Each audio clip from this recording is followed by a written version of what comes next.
This is some video production questions from a friend of mine. She asks, what are some key advice to help those who are introverts but still want to succeed in the networking part of the industry? So you're in the film business, you're a filmmaker, you want to get your film into film festivals, you are a television producer, you are just a business person, you own a business, or you have some kind of product that you're trying to sell, or you're trying to create a brand for yourself, or you're just a person looking for a job. All of those things require networking. What is networking? Networking is just people. The idea of network meaning that this person knows that person knows this person. Every single person that you know knows a bunch of other people that you don't know. And they know information that you don't know. They know that this person is looking for an employee just like you. They know that this person needs the product that you're selling, or they know that this person wants to rent the equipment that you have to rent. So it's really important to network. How do you network? Basically, networking is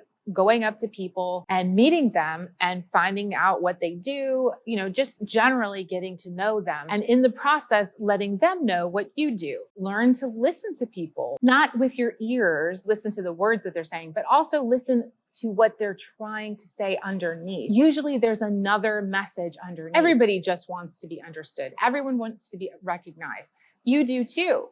So if you give that to another person, they will like you and they will be open to whatever it is that you have to say.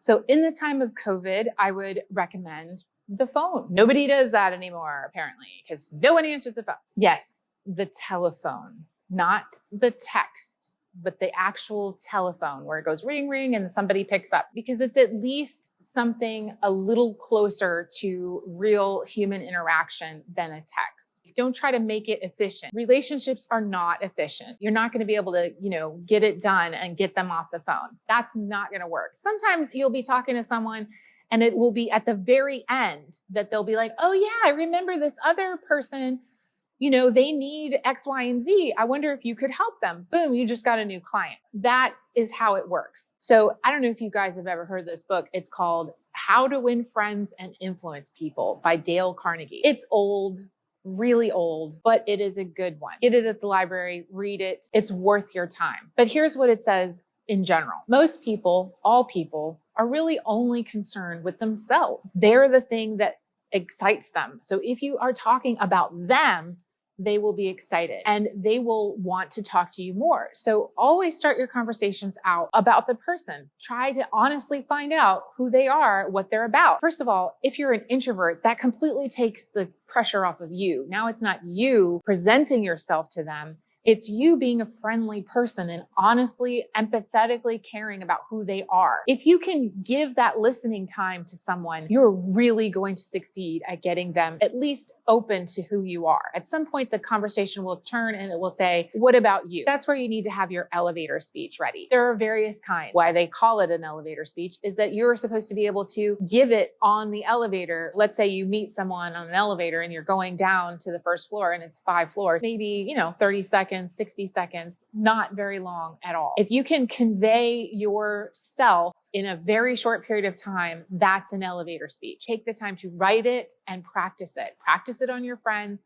like your life depends on it. Because if you're an introvert, you may have difficulty with those social situations and you want to have that stuff down pat. If you have more time with a person than 30 seconds, you're going to need a different elevator speech, a longer explanation of who you are and what you're doing. Think about that in advance. Maybe write yourself a couple of pages of what it is that you're trying to do. At least maybe make an outline. These are the things that I'm about. This is what I'm trying to do. That way, when you're in front of somebody, you don't just completely lose it and forget everything. Remember to get across just maybe 1 point or 2 points that you want the person to know, whether it's like, I do this and I sell that. You want those 2 things to stick in their mind. So you want to emphasize those things and not give them a whole lot of extra stuff that isn't going to help them remember that. What is an introvert? This is the definition. An introvert is a person who loses energy when they are around other people. people. They spend energy by being with people. An extrovert is a person who gains energy by being with people. Everybody ends up on this scale at some point. Everybody has some of both. I actually read a book called Introvert Power. I don't remember the author's name, but it really changed my life. I always thought of introvert as a bad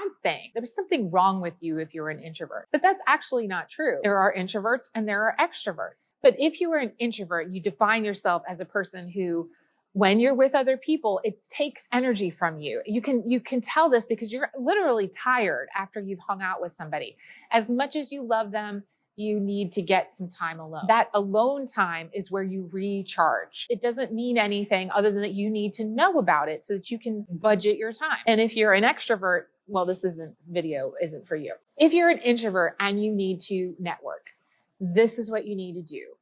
Practice. Networking is really good in person. We can't do that right now. So, you're going to have to find other ways to do it. Zoom is one of them. Phone calls are another thing that you can do. When the world gets back to normal, I want you to go out and actually talk to people in real life. That interpersonal relationship is going to help you get over your fear. And this is a huge trick if you just want to be interested in life a little bit more. Just pay attention to other people and what they're doing and learn about them. It's fun. If you're a storyteller, like a filmmaker, this is what we do. We tell stories about people. This is why people watch these kinds of videos. They want to see a person's face. They want to look them in the eye because it reminds them of this human connection that we have. You have it too. Even if you're an introvert, you have the need for human connection, just like everybody else. So practice on everyone. Practice on small things. You can talk to people at the store. Take a few minutes to say hello. Practice your entry and exit. Those are always trouble spots. Do it, even with your family. Say good morning. Say hello. Say goodbye. And when you say hello and goodbye, you're telling that person, I see you. I recognize you as another spirit. I think that's what namaste means, is I recognize the spirit in you. These little tiny things that don't seem important actually really are important. The more that you practice this, the better that you'll get at it. A network is a group of people that are connected in some way. You already have a network. You have people that are in your life, that are in your phone book, that are in your email accounts that you have connection to. Make a list of those people and call them, all of them, every last one, and say hello and say, how are you? And listen to them. You will get something out of it. And at least you can practice. That's all I have for today. Thank you so much, Kristen. Thank you for the question. Subscribe for good vibes and leave a comment below if you want me to answer a question in the future. Thank you so much. Bye.